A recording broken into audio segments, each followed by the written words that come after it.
Welcome to the Moynihan Report. I'm your host, Michael Moynihan. Do you feel liberated? Of course. It's our first episode post-liberation. And I got to start with this because we're sponsored by our dear friends at FIRE, the only principled people left in America on free speech. You got to go over to the fire.org/Moynihan. And by the way, we got Kmele here today. You know, it's not like I'm revealing something. He's there. But on the show that we do, a lot of you guys give us money. Why are you not giving FIRE money? We just spend it on booze and drugs and all sorts of horrible things.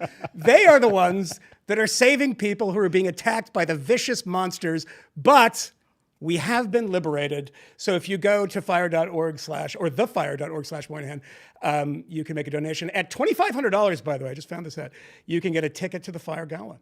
Wow. It's an expensive ticket, but you get to hang out with us because we're there. Yes. And Kmele Foster is sitting in the chair today, my co-host on the Fifth Column. There's another guy too, we don't care about him. But Kmele is also on the board of FIRE, so this is all incestuous. Kmele, how the hell are you? I'm doing very well. Thank you. Okay, we've been liberated though. Yeah. What do you think? How you feeling? I love this. Give us free, I think is what I was shouting when I came in. You're disembarking from the USS Amistad. It feels really good. It feels really good. Because I actually have the feeling that it's a total fucking disaster. This is a bad day. If you don't have any money left, you're kind of free to do a lot of things. But here's the thing. So I'm going to tell you people at home who have been very generous and lovely watching, go back and watch the Ethan Suplee episode we just did. It was fantastic. Because we got a couple issues today. We were going to talk about the kind of conspiratorial turn in politics, particularly on the right. And we have Gerald Posner, who's one of my favorites, and he wrote one of the greatest books on the greatest book on the Kennedy assassination called Case Closed, and we're going to get to that. But we did not actually prepare for the fact that the liberation was going to be so liberating. And we have a lot of friends, people we know, most of them, almost everybody, is pretty sensible on this stuff. But there's an argument being made by a certain group of MAGA types that may be a little bit of pain. I mean, the markets are an absolute bloodbath today. Maybe a bit of pain, but just hang on, and it'll be all the onshoring of industry and no more cheap crap from China, and we'll all be working in factories, apparently. But what do you say to the people that say, Kmele, you're an anarcho-capitalist libertarian type. You must love this. I was against tariffs before. I continue to be against tariffs. I have not embraced the kind of neo-mercantilist perspective that seems to be guiding the administration at this point, to the extent I want to be a bit generous about the description of things. It seems pretty clear that the president is just kind of concocting these ideas on the fly. Plenty of people in the administration have no idea what's going on. Are insane. No idea what to expect. So, like places that have 2% tariffs on this big sheet that says this is the tariff. Whatever that means. And they're like 50%, and you're like, what is happening? And of course, a bunch of people figure out they're taking the trade deficit versus imports and dividing it by 2. And then also, they're including VAT. And for those of you who don't know what VAT is, it's a sales tax, right? Yes. So when I lived in Sweden, the VAT was extraordinarily high. I think it was either 25 or 20%. And that's paid by everybody on everything. Swedish-made products. Imports and exports. Yes, it has nothing to do with this. So the wild, crazy stuff. One thing I was thinking about on the way over here today, sitting on the subway, fighting off all the lunatics that were screaming around me, because it's New York and everything's great. I was thinking about what is the example that I could give to somebody. And one of them, I was thinking about, products that are made and, trade deficits that don't matter, right? They don't really matter. Right.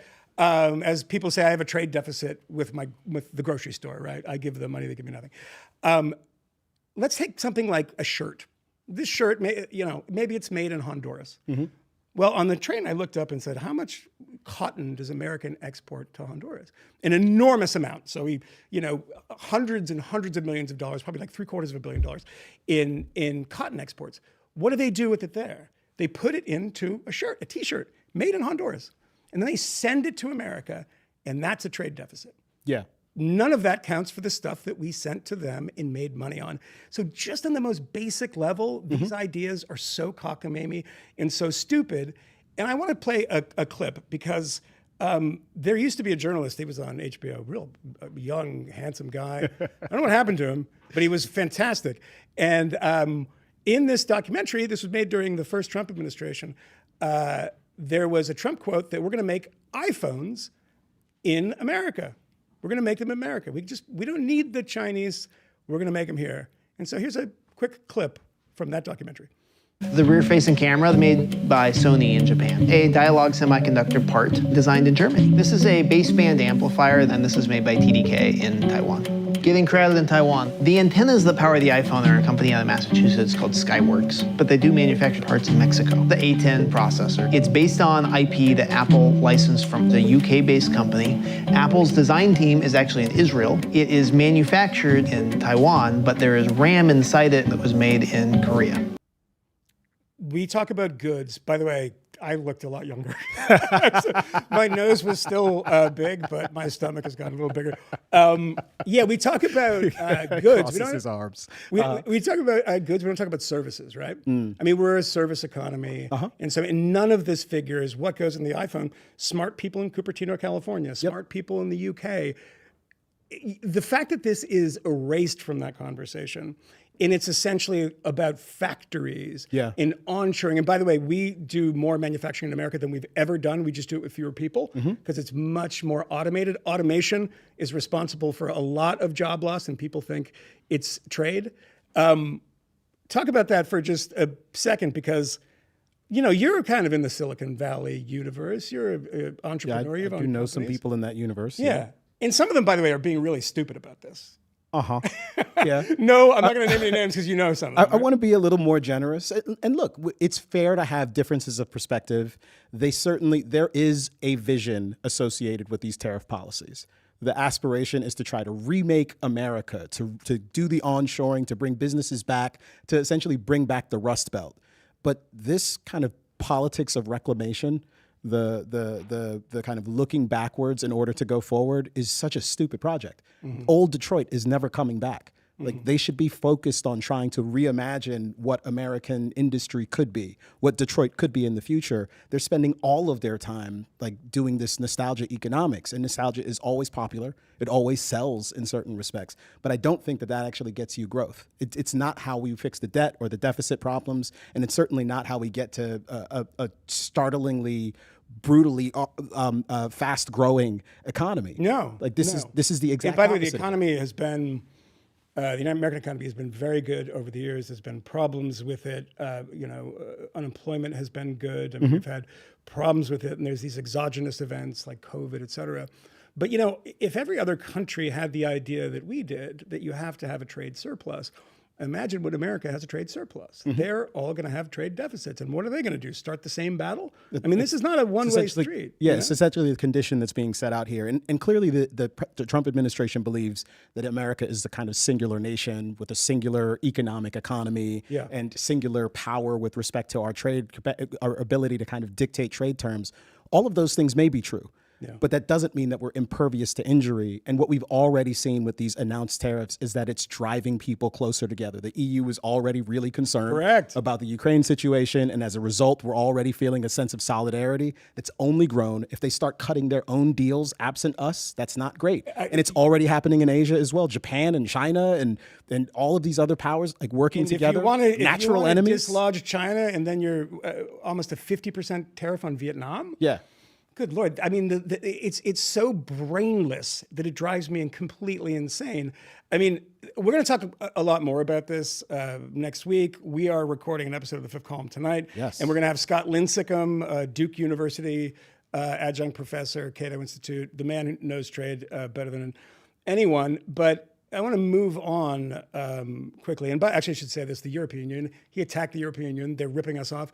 I think on average, it's a 2% tariff across the European on American imports. So none of this stuff is true. The numbers aren't true. They're lying to you all the time. It's unbelievable. You can make the case and be honest about it. Be honest about the case, and I'd be like, all right, that's a bullshit case. It's going to collapse the economy, but at least you're being honest. They're not being honest. All right.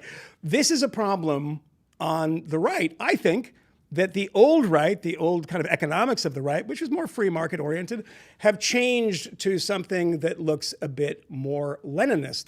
What else has happened on the right? What else is driving me a bit nutty about it? Well, there was a news story that I saw the other day that shocked me. And guess what? It actually didn't shock me at all. Laura Loomer, you guys know who she is?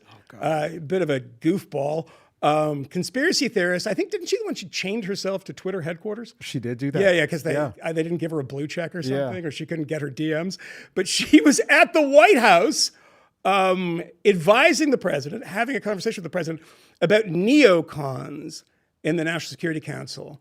Following day, 3 such neocons were fired. So Laura Loomer is setting policy at the White House. What is happening? What is happening with the conspiracy right? Well, it's the biggest podcast. Let's take a few of these one at a time, right? I want you to watch a few clips because I just had these things in my head. And I said, I got to demonstrate to people that the biggest podcasts are out on a limb on a lot of stuff. This is a clip from Tucker Carlson's first show, post-Fox, in which he was, it was called Tucker on Twitter, I think. It's now. Tucker on X. Tucker on X. I guess. Big change. And this is him laying out what the purpose of his show is in a lot of ways. What exactly happened on 9/11? Well, it's still classified. Jason? How did Jeffrey Epstein make all that money? How did he die? How about JFK? And so endlessly on. What happened on that? And so endlessly on. There's a lot more there. His best buddy, by the way, they talk about their friends all the time. And another hugely successful podcast is a half-wit named Candace Owens, who has a little something on the brain these days, and I can't figure out what it is. Take a look. Then we have Dr. Joel Finkelstein, who is Jewish. We have Jacob Zucker, who is Jewish. We have Danny Sarah Finkelstein, who is Jewish. We have Sonia Yanofsky, who is Jewish. We have Alex Goldenberg, who is Jewish. We have Ohad Fadida, who is Jewish. We have Gideon Furher, who we checked, and he is Jewish. We have Simon Lazarus, who is Jewish. Name the Jew. Is that your favorite game? By the way, Michael Moynihan, the host of Moynihan Report, not Jewish. Kmele Foster, not the Sammy Davis of the show, not the Rod Carew. I did going to church on Saturday, though. You did. That's right. Almost. You were in a different, closer. not different. You were actually in a cult. Yeah, closer to Jewish than not. So gives you a sense of where Candace has gone. Now, I hadn't heard of this guy, Ian Carroll, who now has 80 million followers on Twitter. But he goes on to Joe Rogan's show, and I saw this clip because it's all served up to me all the time on Thursday or Friday of last week. And it's something about RFK in Israel, I think. So check this out. So the Bobby Kennedy blackmail story is currently breaking in many directions all across the internet. And American politics is not going to be the same after this weekend. It's the same. It's the exact same as it was, except for the fucking tariffs. But it is, I don't know what that's about, but this guy is going on and on about, I think Bobby Kennedy has used my old pal Olivia Nuzzi as a cutout. And this says, that video, this is why I wanted to include it, beyond the fact that it's completely insane, 11.5 million views at last check. But it's also in government. Anna Paulina Luna, who Camille is an enormous fan of her policies, all of a sudden went from a swimsuit model to a JFK assassination. I don't see a problem with that. No, there's nothing wrong with that. Nope. And this is her on, I believe, Fox News. NBC actually has a video that's never been seen before. We're actually going to be sending a letter requesting that from NBC because it allegedly shows Oswald near the vehicle when the assassination took place, which means that he couldn't have been the shooter. So why are we such a dumb country? I'm going to make this all into song. By the way, NBC is a broadcaster, and they have a video that disproves the assassination that the Warren and that our friend Gerald Posner was talking about, and they're just keeping it. Yeah, they have to get a subpoena from Anna Paulina, but she's got a lot of theories, and she had a hearing a couple of days ago with Jefferson Morley, Oliver Stone, all the luminaries, and this is her belief about stuff. But it's going to be covering on a thorough investigation into the John F. Kennedy assassination. And I can tell you, based on what I've been seeing so far, the initial hearing that was actually held here in Congress was actually faulty in the single bullet theory. I believe that there were 2 shooters. This is not a conspiracy theory investigating committee. We're actually looking to present truth to the American people. There were 2 shooters. By the way, this is not a conspiracy committee. I don't know how she figured that one out, but they released those documents, and Gerald will talk about them with us for a bit. All right, I just want to end on this. This is something that I came across from 2004. We started with Tucker Carlson. We're going to end with Tucker Carlson. We started with Tucker Carlson not making any sense and talking about 9/11, just asking questions, et cetera. Back in 2004, Tucker was at a conference about the media, and he made this really, really interesting comment. Let's take a look. And people have come over time to become really cynical about the press. They don't believe anything that is written in newspapers because they assume all of it is just another man's view. All of it is bias. And so in the absence of any universally recognized standard or source of news, what happens? Well, rumors take the place of news. And so ultimately you have an electorate that is really poorly informed and incredibly suspicious. And in that environment, all sorts of crazy conspiracy theories bloom and take the place of facts. Yes, they do. Thank you, Tucker, for being smart in 2004. We have no idea what happened in the intervening 21 years. Well, to discuss that with Kmele and myself, the great Gerald Posner, the author of Case Closed. I think he's the author of 13 books, but the man who wrote the book that changed my mind on this issue. It was initially, by the way, Doris Kearns Goodwin who changed my mind, but then I read this book and realized how unbelievably wrong I was, because I watched Oliver Stone's film and I was convinced by it and I thought it was really great, and I was a young lad, so I can be forgiven for that. Gerald, thanks for joining us. Oh, I don't have any audio on him. Do we have some audio on Gerald? Or is he, we don't know. He's unmuted. Gerald, he figured out the Kennedy assassination. He cannot figure out the microphone. Who's stopping him from talking? Who is stopping Gerald Posner from talking? Oh now? my! There we go. Yeah. Oh my God! Okay. God, and I had my best line was muted. I can't believe it. Say it again. It's fine. Comedians do it all the time. Yeah, only one time. The second time, as you know. Great to be with both of you. And it was what you were saying before about Laura Loomer and the right and people like Ian Carroll. There's a fellow, Stu Peters, who has 800,000. He believes that the Jews sank the Titanic. That was fantastic. I thought I'd heard every theory. I'd never heard that one before. He thinks the Constitution is being replaced by the Talmud. And he's one of those who has been pushing the idea that, of course, Israel was behind the Kennedy assassination. As a sidelight, Kash Patel was on his show 6 times in the past. Yes. So, you do have an opportunity. I'm not saying that Kash Patel shares those ideas, but we all get invited on podcasts, right, for different people. If you do have an iota of research, you find out whether the person that you're going on the podcast with is saying something so odious on the far left or the far right or wherever else, or in some crazy conspiracy area. You're able to say, thank you very much for the invite, but I'll pass. And once, maybe you make a mistake, twice, but there is a problem here, and we're seeing it in the MAGA world. There's plenty on the far left that can drive me crazy. I get that. But at this particular moment, so I did a podcast the other day with Ben Shapiro, and what about this new theory that Israel and the Jews killed Kennedy? And I said, there's nothing to that, nothing at all. Boy, I'll tell you something. All you have to do is say that. The vitriol that comes out in terms of the right, 2 Jews, I'm not going to listen to 2 Jews about this. Well, I'm sick of you Zionists. So then I forgot for a moment that it was X. I thought, oh my God, I'm having a rational discussion with somebody. I'll mention that I was raised Catholic. I had a Jewish father, but I was actually Catholic. I was an altar boy. I went to Sisters of Charity for grammar school, Jesuits for high school. And that, of course, brought them all out to say, oh, you fake demons. You're the ones who are most sneaky. Sneaky Posner. You're really Jews anyway, double Jews.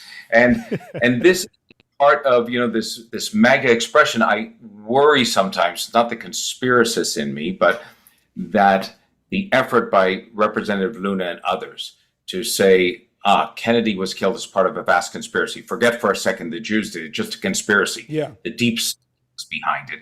Then gives the far right, an additional tool to dismantle the CIA.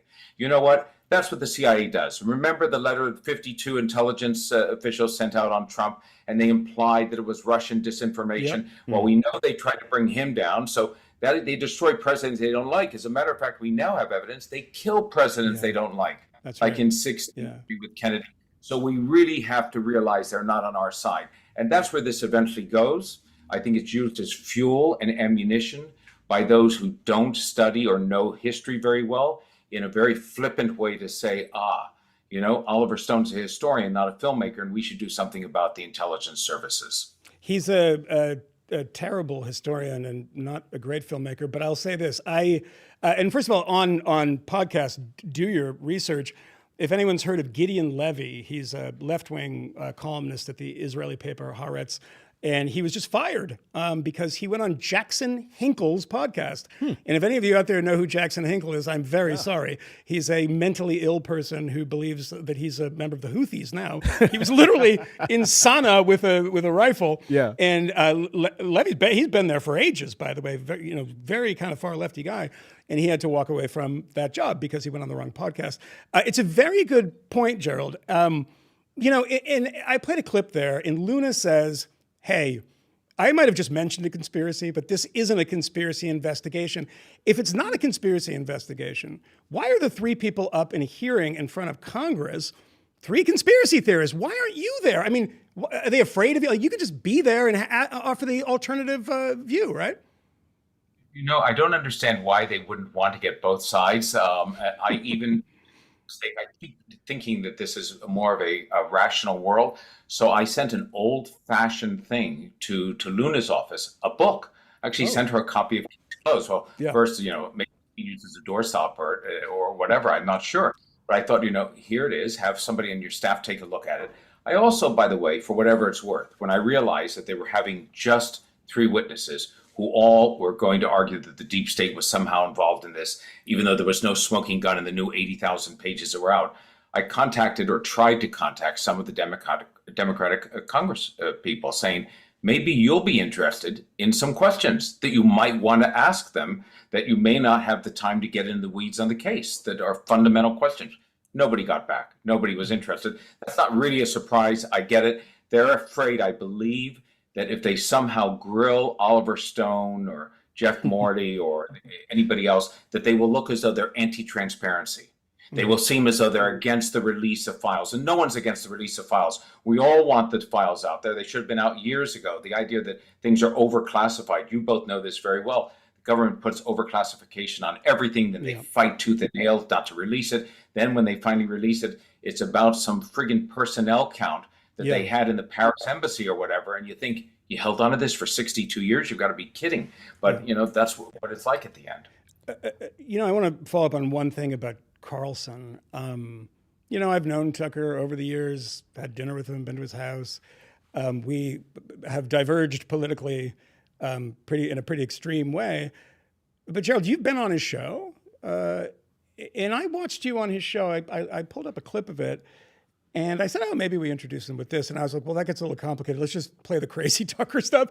Because Tucker seems in that clip to be on your side and on your side, by the way, is on the side that, the Occam's razor, the communist who defected to the Soviet Union and was mad about the Bay of Pigs killed, who also tried to kill General Walker. And later the same day the president dies, kills a police officer. Actually kills Officer Tippett the same day. That he seemed to be on that side. I mean, do you think, and this is a conversation I have, and again, this is asking you to speculate. We all speculate what happened to Tucker. Do they believe this sort of thing? But it seemed to me that when you were on with him, he was, a reasonable, rational guy. Do you think this is all a play with a lot of these people? Because there's so many smart people. And I like this analysis, this idea that this helps us chip away at the deep state if we convince everyone that the deep state is so nefarious that they will even kill the president. So I do think that's the underlying potential danger of it, whether they're playing to it or not. And you're right, with Carlson, I don't know. I was on his show. He did say I was one of America's best investigative journalists, which maybe now he would take back. He was receptive to the idea that case closed had sort of settled the idea for history. And we're all entitled to change our minds. You did, Michael. You watched the Stone film and then later change your mind. So he might say I was 16, just got by the way. So Tucker's an adult, but yeah. But it seems to me that I think that for the most part, many of them, and I'll include him in this group, believe most of what they are saying now. They are true believers in this, and that's what makes it so fascinating. There are others, by the way, who are influencers, just judged by the counts they have in terms of followers, and how the algorithm throws them around X, for instance. And I think that they don't believe it. They just are sarcastic. They do it because that's their best way to have some power and influence on X. But I think many of them really have bought it hook, line, and sinker. I have no doubt that Laura Loomer, for instance, thinks that she is. What I'm surprised at with her is that they let her near the White House. Yeah, I thought that they were going to keep a fence around the White House to make sure that she didn't get there, but it's.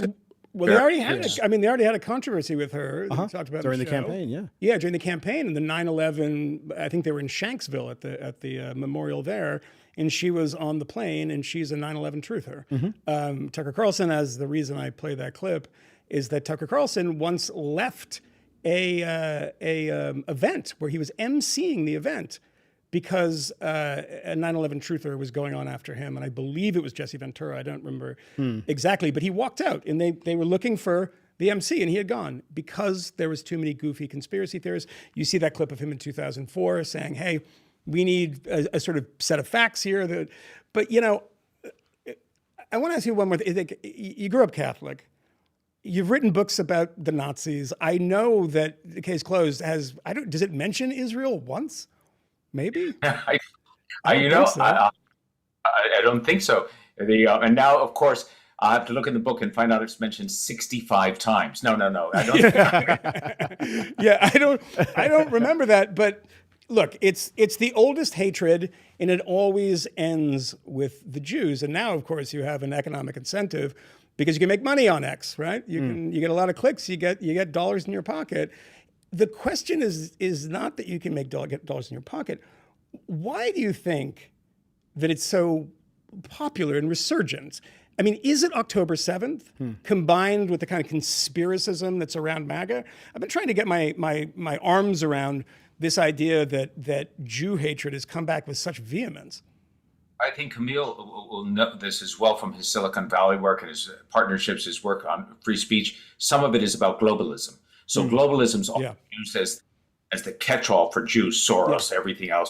Globalists, it's Jews who want the idea of free trade because they're in every country and that's what they really profit from. It's Jews who are letting people over the border. They're encouraging migrants to come in so they can stock their factories that they're running with very, very cheap labor. It's this idea that it's Jews who have their hands, it's always Jews who have their hands behind the events. So they're motivating and creating them.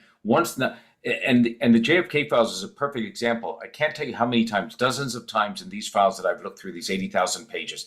One of the things the CIA had always kept redacted was information about a foreign intelligence agency that it had contact with. So now we see for the first time that they were contacted the MI6 on something. Another time it was West German intelligence. Another time it's French intelligence. And then there's a point at which it's Israeli intelligence. Well, of course, all the conspiracy theorists jump on the Israeli intelligence and they say, Israeli intelligence, Mossad, that means that somehow the CIA must have been working with the Mossad probably to get Oswald over to Cuba so the Israelis could train him as an assassin. And I say, what? It goes from what I call like 0 point, which is the disclosure of a document, to somebody then posting on X the craziest theory you could imagine that you don't even think about. And the next thing you know, it has 100,000 likes. And I'm sure that in a day or two, Candace Owens will be listing the groups of, Mossad agents that could spell Oswald back.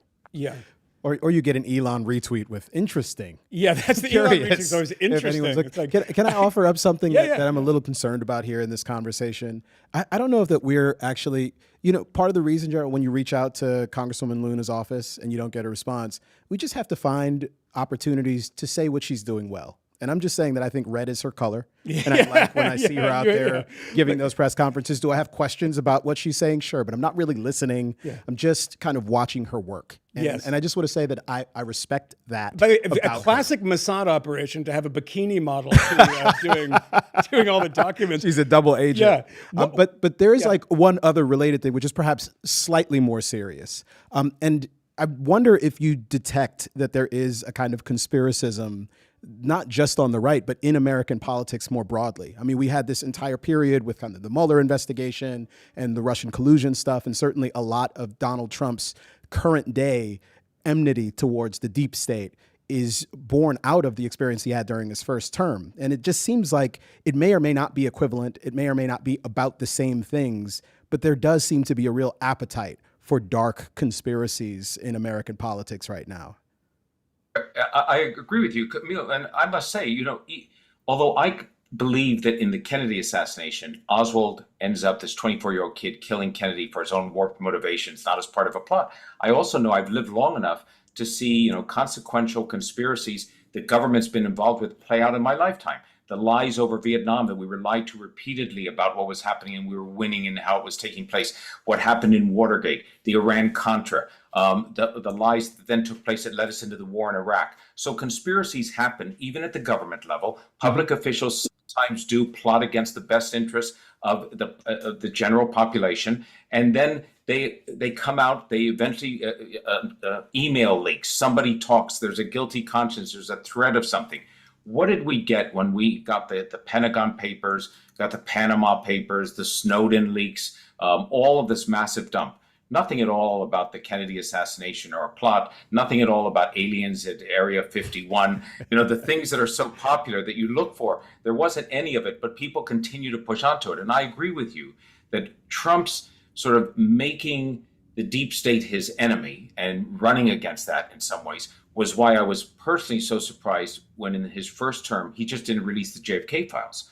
Because the law that came into effect in 1992, passed by Congress after the Stone film, said, okay, Stone film is terrible. Let's get all the files in the public. We'll do it in 25 years, which seems really slow anyway. But whoever's president 25 years from now is the only person in the country that can slow the release up. Otherwise, they're all out.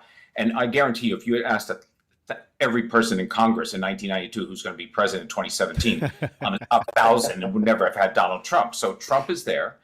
I think here's a guy who doesn't like the deep state. He talks about it all the time. So he's going to say all the files are out. And instead, he listened to Mike Pompeo, who was then his head of CIA, who said, oh, there are some issues here about security and that. And that's why I think Pompeo's not in Trump 2.0, because Trump still holds a grudge to that. It makes him look like a bit of a fool that he didn't release him the first time out. So he's come through this time to do it. But there's no doubt that the underlying theme is just what you said. It's a theme they're going to continue to hammer away on.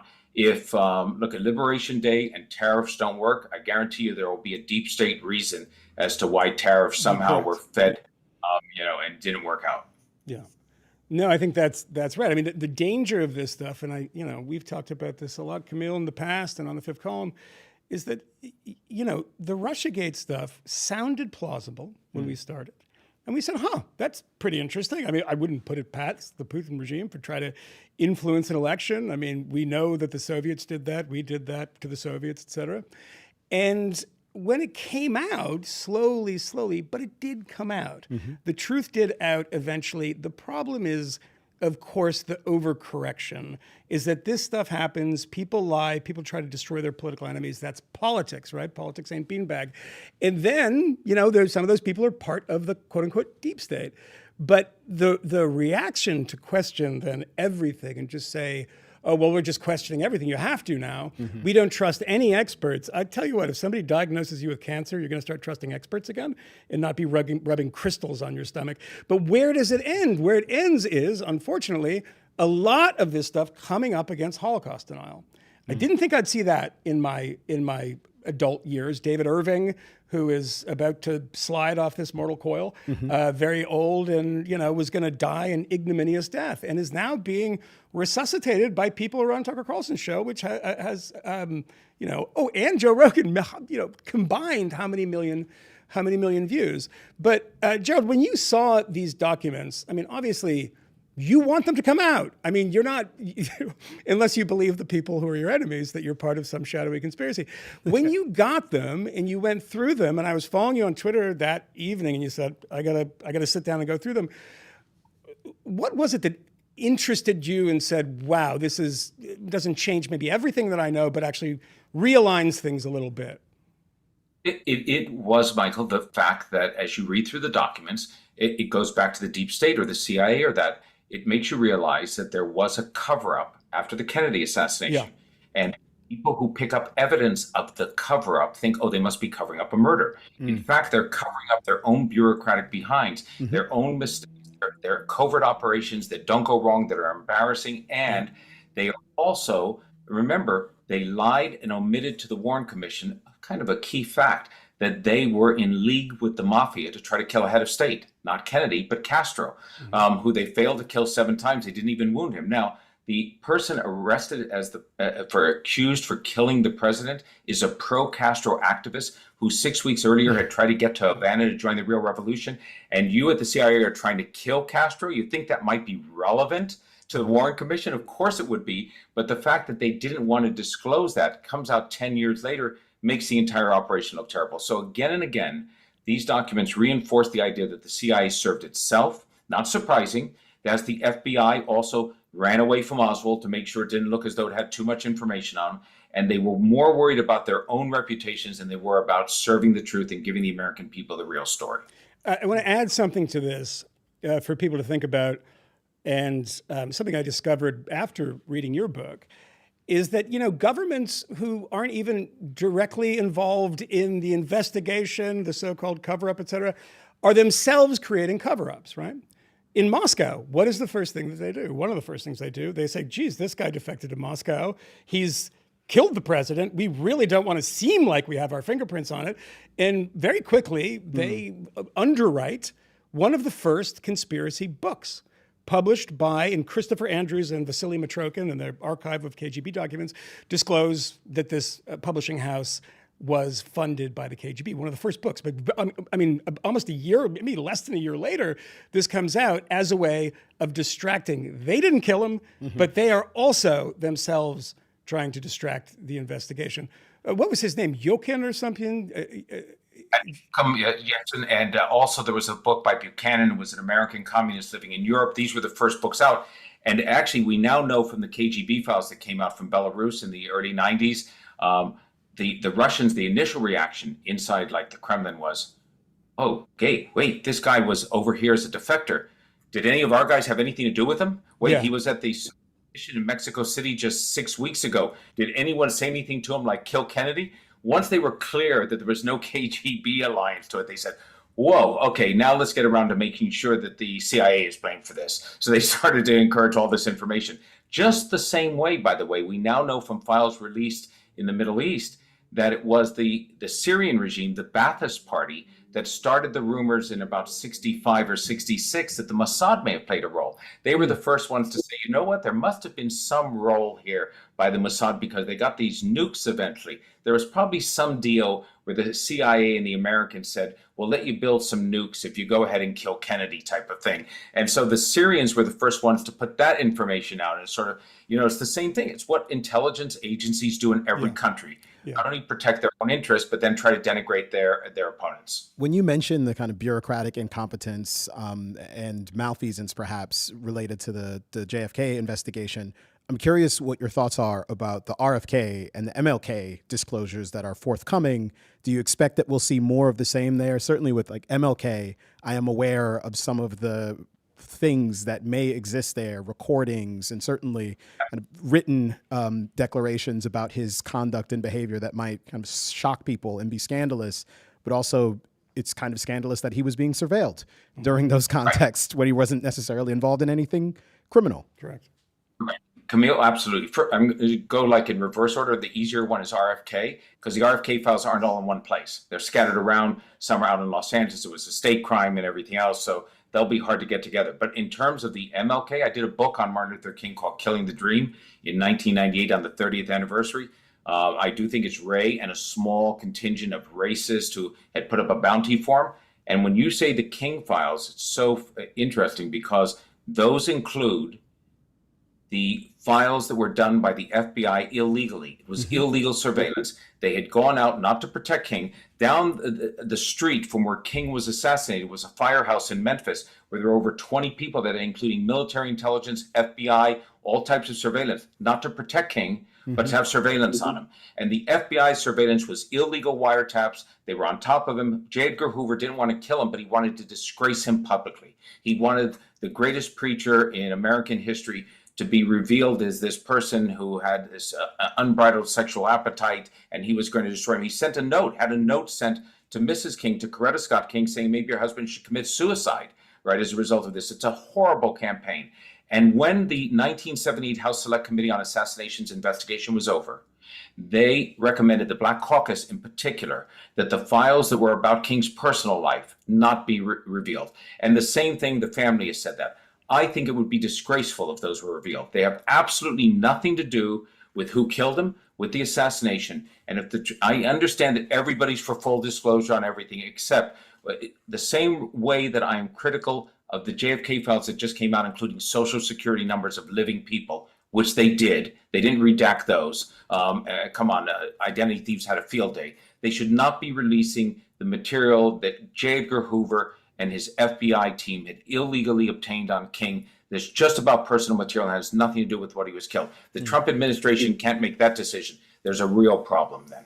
Yeah, this is a problem that you have in Eastern Europe with what they call lustration. And if you go to the Stasi archives, used to be called the Gauck archives, you couldn't just grab any file because, there were illegal wiretaps, films, videos of people in compromising situations, et cetera. And it's a completely reasonable. There's a thing, though, but all of these things are coupled, right? I mean, you're right, Kmele. I saw that in so many of these conversations amongst politicians on the Hill, RFK, JFK, and MLK, all the three Ks. Oh, I don't want to say three Ks. That's bad. I didn't even realize that, but that was not a joke. That was a total accident. I apologize.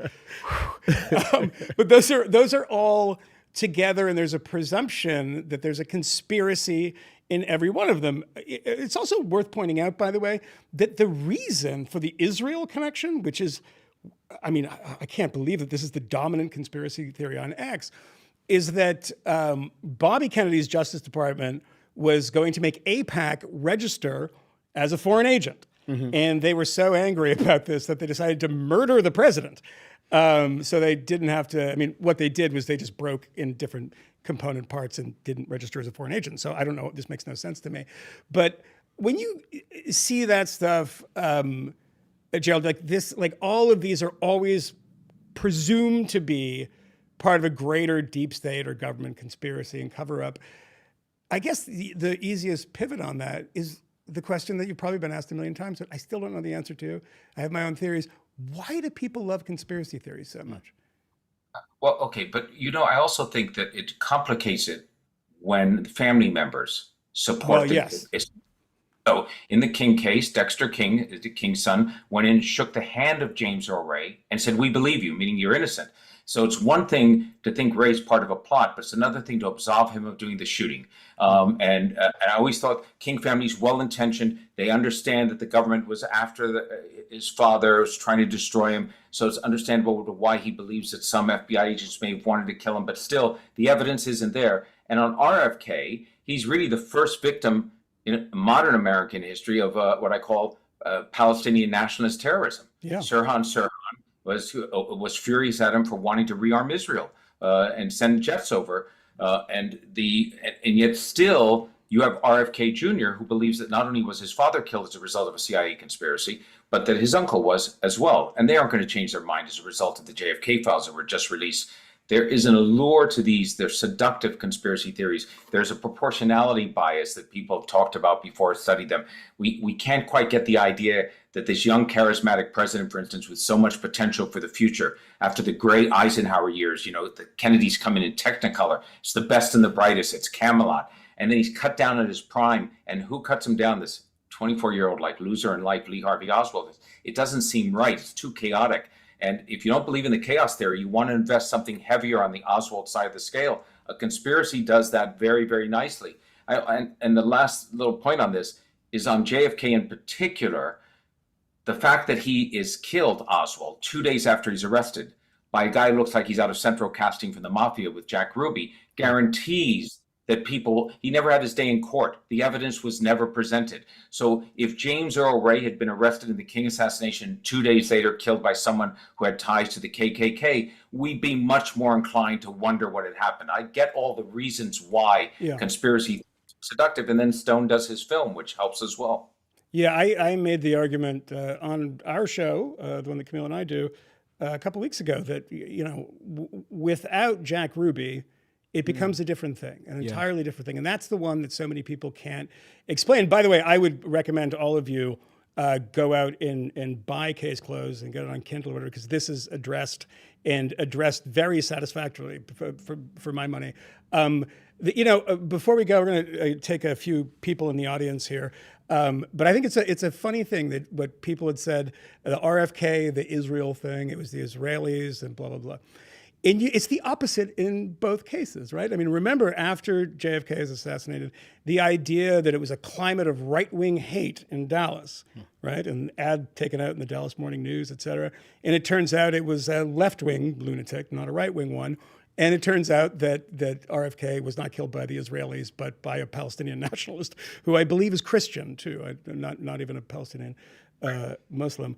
All right, Jason, do we have some people out there in Haley? Do we have Haley? Let's bring up Haley to be conspiratorial. How you doing, Haley? Where are you? Well, it's good. I am one of those pesky Jews. So. Oh God! I told you to put the filter on. It would get them all up. It didn't work. What's your question, Haley?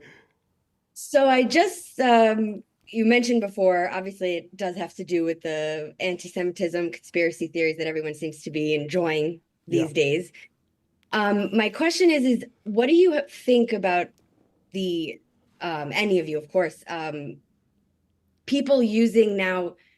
Everybody's shying away from, Jews, but now they're using Zionists. Yeah. So do you have any opinion? Like, do you think that that's just a placeholder for Jews, or are there, let's say, nuanced arguments? Well, I'm gonna kick this to Comrade Posner, but the reason Posner, like you're Vladimir Posner, Comrade Posner, for one reason, I don't think I've ever seen you talk about Israel. I have no idea, but I have seen you referred to as a Zionist, so I think that that's a stand-in for Jew. Am I wrong in that? Yeah, well, the way that I take it is I'm not Jewish, but I am a Zionist. Now, that may be surprising to people. So you don't have to be Jewish to be a Zionist, to believe in the right of the state of Israel to exist. And that, of course, sets people's hair on fire. I get that. And you get into a Zionist debate. But I do think that for many people used in a derogatory way, Zionist is immediately classified. They think of it only as a Jew. And they view all Jews as Zionists. We know that's not true because we see Jews for Peace and other left-wing Jews at rallies at college campuses, joining, those who are pro-Hamas, and you'll have left-wing Jewish members joining them in there. So not every Jew is a Zionist, and some non-Jews are Zionists. So how's that to confuse you? Yeah, I mean, there's a version, I think that it's probably fair to say that Kmele and I are on the same side of bitching about really dumb DEI initiatives for many years. I mean, we've built a podcast on it. And then realizing that there was a point at which DEI became a code word for black people. And that was, I can't remember what it was recently. It was like, DEI. It was like, what? There's no DEI. I had a DEI person check me out at CVS. It's like, that. What is that we're talking about? There's a lot of that coded stuff. But Zionist, I mean, I was denounced as the blonde Zionist by Brianna Joy Gray. Yeah, I mean, there is an ideological dynamic there, but I also suspect that there is this kind of subtly but effective and I think pretty comprehensive kind of dehumanization that's there as well. Like, you're not a kind of a person. You are this thing. You can't even be differentiated from this ideology, which is part of a broad conspiracy. So not necessarily fully human in that respect. It's a different kind of level of othering. Yeah, I mean, I think that we're also in an era of kind of phrase politics where, Laura Loomer, speaking of, it kicked off this conversation of conspiracy theorists, had trudged up from Florida to DC to rid the administration of neocons. And are there neocons amongst them? Probably. Sure. Are there some that whatever aren't? That means? Yeah. I mean, is Marco Rubio a neocon? Is Mike Waltz a neocon? But they certainly hate them. And that's the ideological purge that they're trying to do right now. And it's usually that thing that you are a neocon, you are a Zionist, you are this thing, and doing a very successful job of making those terms incredibly poisonous. I mean, neoconservatism did a good job of poisoning its own brand too around Iraq, but yeah. That's true. But, also, gentleman, and I don't use that term loosely. I mean, I think also one of the problems, and Kmele, you touch on this in terms of the slide of a definition. So Zionism today is also fraught with all of the ideas of colonialism, right? The idea, so it's been mixed with that. And remember, of course, that the UN, it took Bill Clinton to reverse it after nearly 20 years, had originally passed a resolution that said Zionism is racism. So for a long time, you had, not only Zionism tied to colonialism, but then the idea that Zionism itself, if you said you're a Zionist, it automatically said you were a racist. And then finally, the UN, Bill Clinton said no and worked against that. So I understand why it carries baggage with it. No, and I think that it's a very good point in the Durban conference and all this stuff about Zionism being racism. But the anti-colonial element of it, which is the thing that appeals to students, because they're all reading Edward Said, who our friend Eli Lake has a new podcast about his book Orientalism and its roots in academia and how that sort of spread out.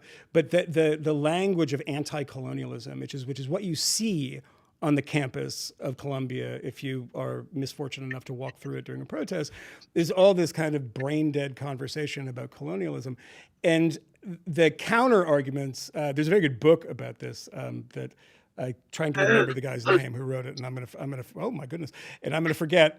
Someone just popped on the screen. That's what I was saying. It wasn't about colonialism, but that kind of thing is when you frame it as a colonial issue, that really excites people and it excites students. And I said, is it October 7th before? I think it's October 7th and a combination of a kind of ideological trend on campuses that say, oh, this is a real anti-colonialist movement.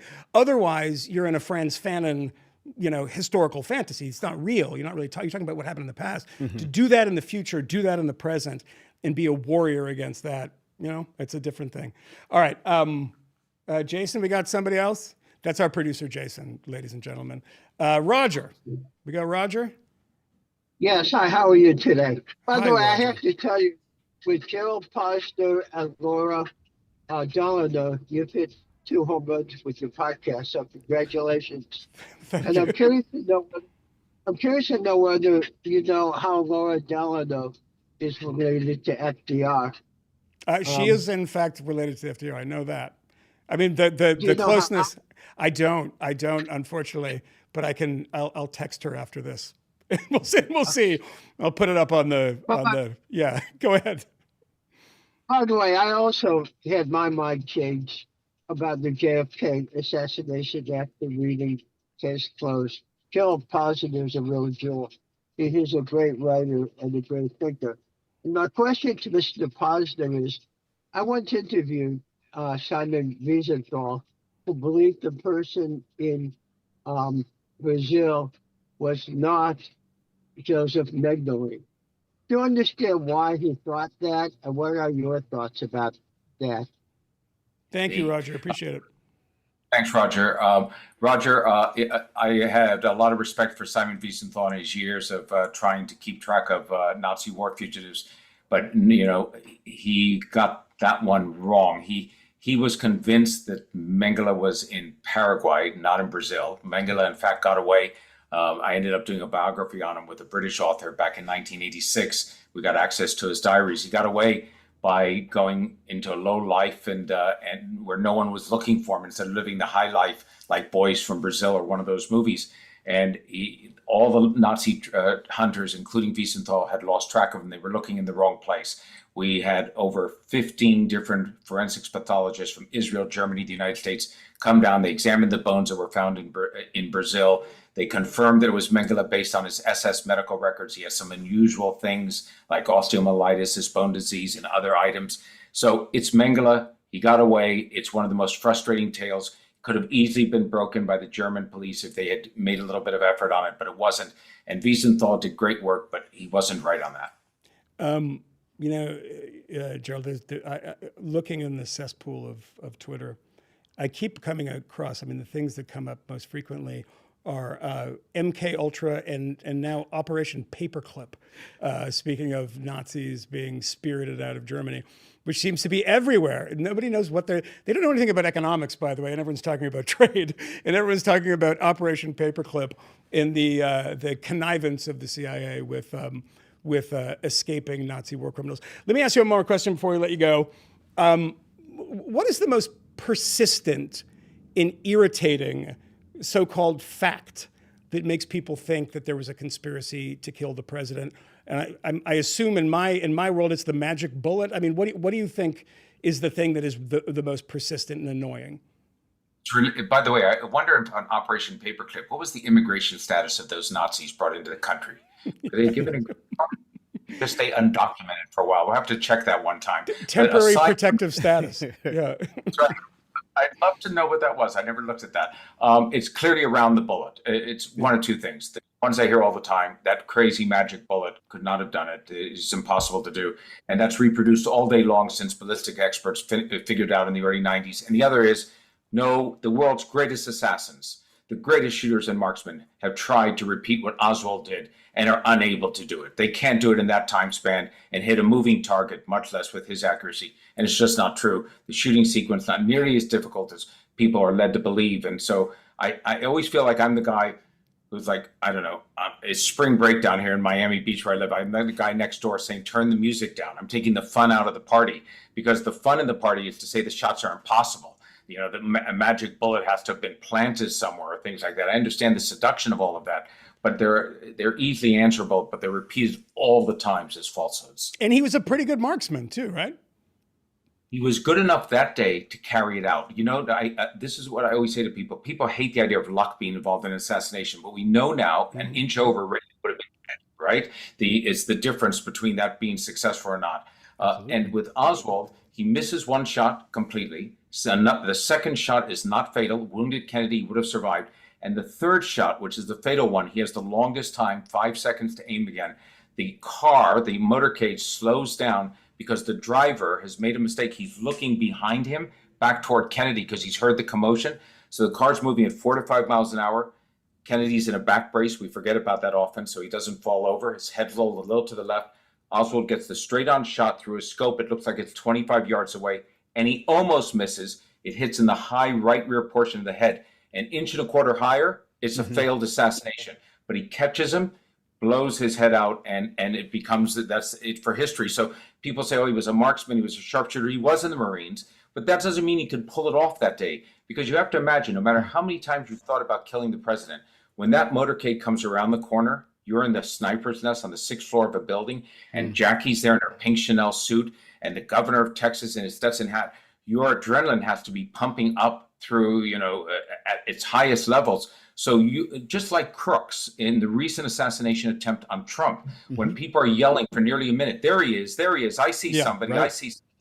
Now he stays with the shot. I'm just describing this in a code calculus. I'm not describing it as though I admire him. I don't want anyone to say it. But Trump stays with the shot. He still tries to shoot at Trump. He comes very, very close. But you don't know the extent to which that little bit of there he is rattles him a little bit. With Oswald, there has to be nerves through the roof, but he stays with it. And on the third shot, he succeeds. And so, I always say, it just happens to be literally a matter of inches, and that's what it is on this case. And we find that again with Crooks and Trump at Butler, Pennsylvania, an inch over, and that would have been history.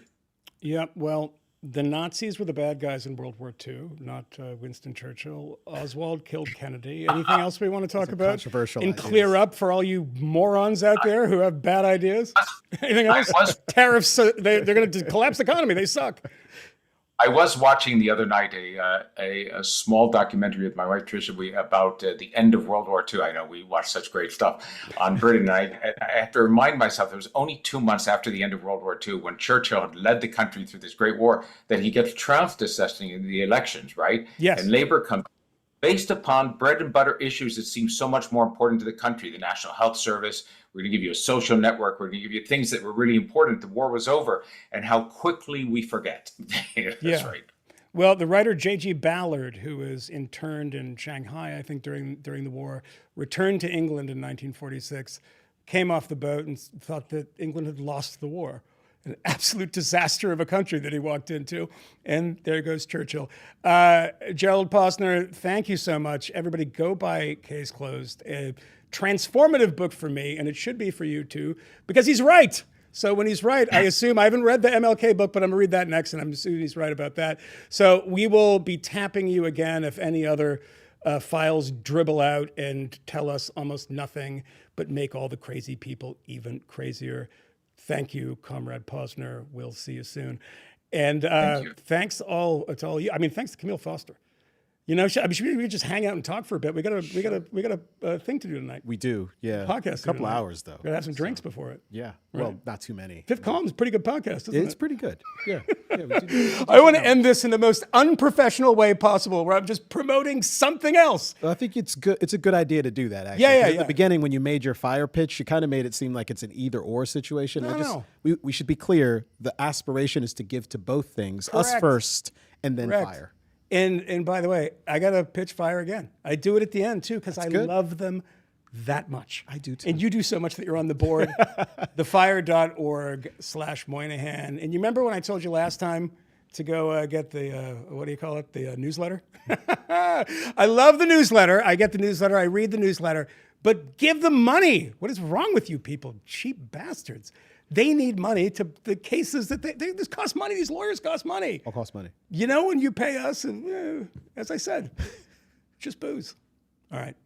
We will be back on Tuesday. I could tell you who the guest is, but I'm just going to make you wait. But come back. It's going to be an amazing show. We'll see you soon.